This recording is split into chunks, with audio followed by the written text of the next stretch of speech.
The 90s are often regarded as the golden age for indie music, both creatively and commercially. We briefly touched on this in episode 1, but the 90s is when many artists started breaking into the mainstream scene. These included artists such as Nirvana, Pearl Jam, Soundgarden, and the Smashing Pumpkins. Nirvana had a much more crucial role in all of this than we give them credit for.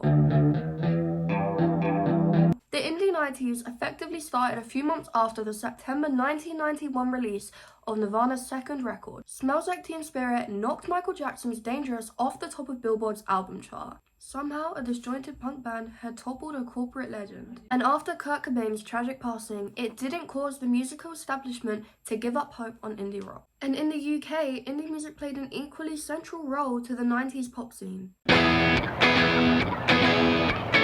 Indie music reached a commercial peak in the mid-90s, culminating in Britpop, a form of indie pop rock with songwriting referencing class, politics, and culture, delivered in a regional British accent. Britpop superstars Oasis, Pulp, Blur, and The Verve all came from indie backgrounds, and Oasis alone sold over 70 million albums. In the 2000s, EMI signings such as Radiohead and Coldplay maintained a degree of independent credibility, despite the stadium tours, global distribution, and chart success.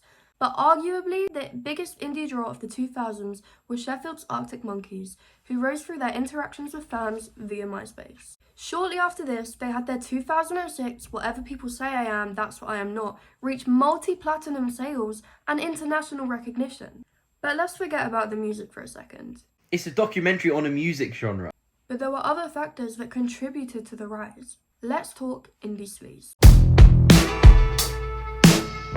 Now, what helped indie music stick around was the indie sleaze. The indie sleaze was an era from around 2008 to 2014, which was defined by things like indie music, celebrities like Alexa Chung and Kate Moss, Tumblr, creepers, disco pants, skinny scarves, shows like Skins, festival fashion.